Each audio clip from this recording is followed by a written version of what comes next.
espero que sim. Eu estou bem, graças a Deus. Então vamos para mais uma videoaula. Na aula de hoje, nós vamos rever alguns assuntos trabalhados no primeiro semestre. Vamos fazer uma revisão do conteúdo no qual nós estudamos. Agora, vamos relembrar um pouquinho como se deu o processo de independência no estado do Grão-Pará. Como estudamos, o século XIX foi marcado por muitas mudanças. Elas foram provocadas por novas relações sociais e pelo surgimento de novos interesses. A independência do Brasil pode ser considerada como parte dessas mudanças. Ela ocorreu em 7 de setembro de 1822. Outro acontecimento histórico muito importante do qual nós estudamos foi a adesão do Pará à independência, que ocorreu em 15 de agosto.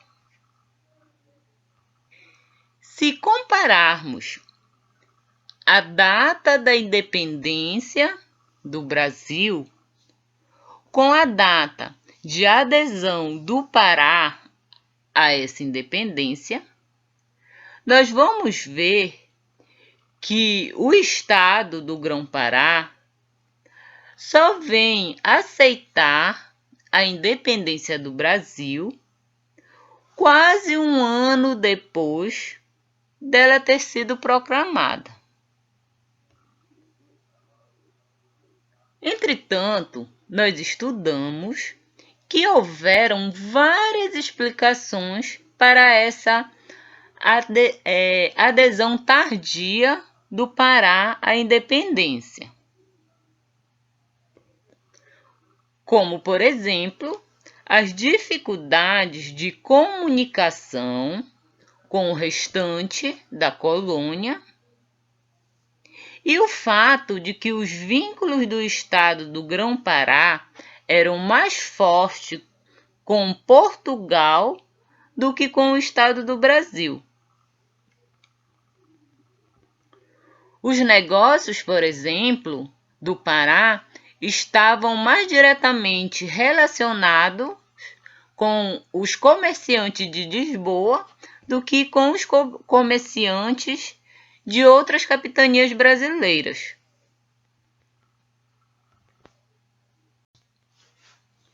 Contudo, estudamos que para que pudéssemos compreender de melhor forma essa adesão tardia do Pará à independência, se fazia necessário refletir sobre alguns grupos sociais que lutavam por espaço político e econômico em meio a esse processo.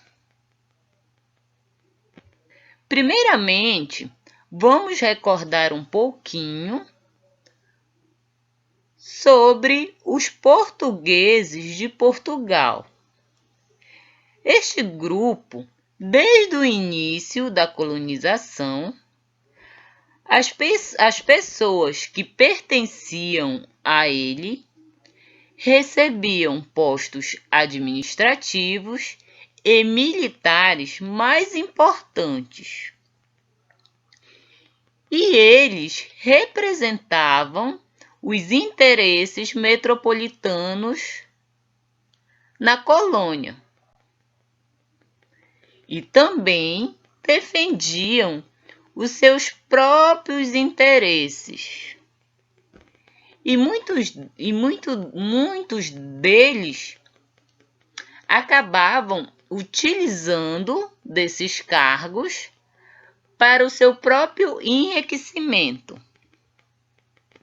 Contudo, vale lembrar que não eram todos os portugueses de Portugal que possuíam cargos importantes, uma vez que, como a gente estudou, para possuir esses cargos, era necessário ter relações pessoais com pessoas influentes na corte. Então, houveram portugueses de Portugal que também exerciam cargos como agricultores, comerciantes, entre outras ocupações mais simples.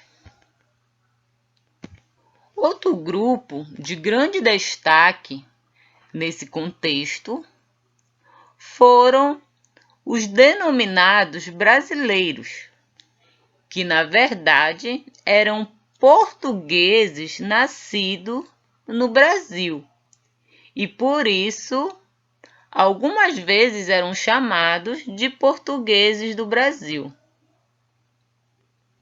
Os brasileiros deveriam ter os mesmos direitos dos portugueses de Portugal, pois, em princípio, a única diferença entre eles era o local de nascimento. Mas, como a gente viu, não era isso que ocorria. E, aos poucos, os brasileiros foram percebendo que a coroa portuguesa não tratava eles da mesma forma que tratava os portugueses de Portugal, uma vez que era muito raro algum português brasileiro possuir um cargo público. No Grão-Pará, havia também um outro grupo de grande importância, que era uma enorme população que era formada por indígenas e mestiços. Contudo, grande parte dessa população eram pobres e sem propriedades. Com isso, conforme a gente estudou nas aulas anteriores, a gente percebe que o grupo que formavam principalmente os chamados brasileiros não eram compostos por pessoas que tinham as mesmas necessidades. Entretanto, por diferentes motivos, eles almejavam mudanças. E aos poucos, esse grupo passou a ver na independência do Brasil a oportunidade de alterar as suas condições de vida. E foram eles que no Grão-Pará lutaram pela adesão da província ao movimento separatista de 1822.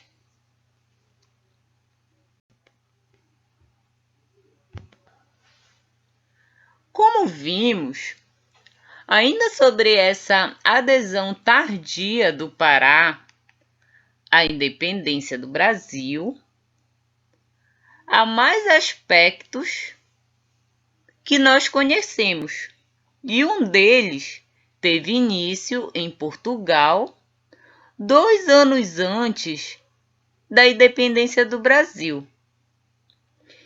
E esse movimento ficou conhecido como Revolução do Porto e foi apoiado pelos portugueses do Grão-Pará.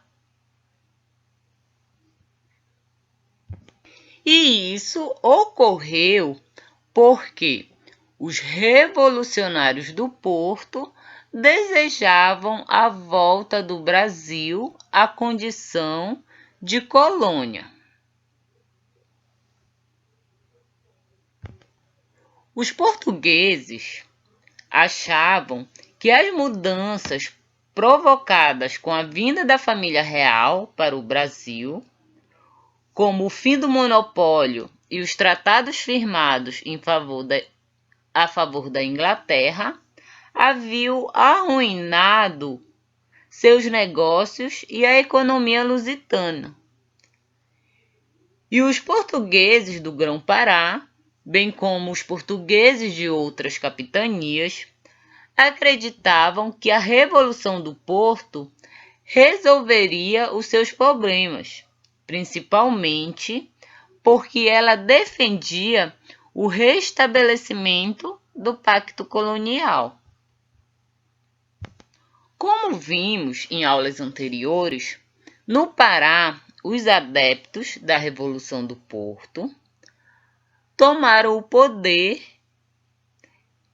em 1821, quando a independência do Brasil foi proclamada em 7 de setembro de 1822, o grupo que estava no comando conseguiu evitar a adesão do Pará à independência. Mas não por muito tempo, pois, como eu falei anteriormente, pouco menos de um ano, o Pará acabou aderindo à independência. Em meio a isso,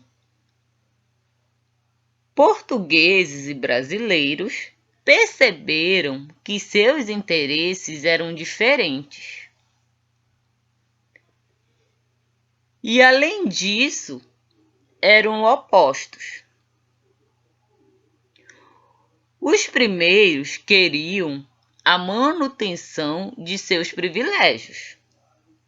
Os segundos perceberam que a independência seria o único caminho para alcançar os seus objetivos. Lembrando que, até então, os brasileiros não tinham nenhuma participação na política e nas decisões da metrópole. Desse modo, os portugueses tiveram que lidar com uma forte oposição dos brasileiros. Contudo, mesmo após a adesão do Pará à independência, as divergências entre portugueses e brasileiros não foram solucionadas. Assim, permanecendo entre esses dois grupos os conflitos de interesses, tanto sociais quanto econômicos. Bom, com isso, nós relembramos o que nós trabalhamos no semestre anterior e, a partir da próxima aula, nós estaremos dando início ao nosso novo material. Então é isso, pessoal. Resolva as atividades e envie para o e-mail, tá ok? Até a próxima. Fiquem com Deus.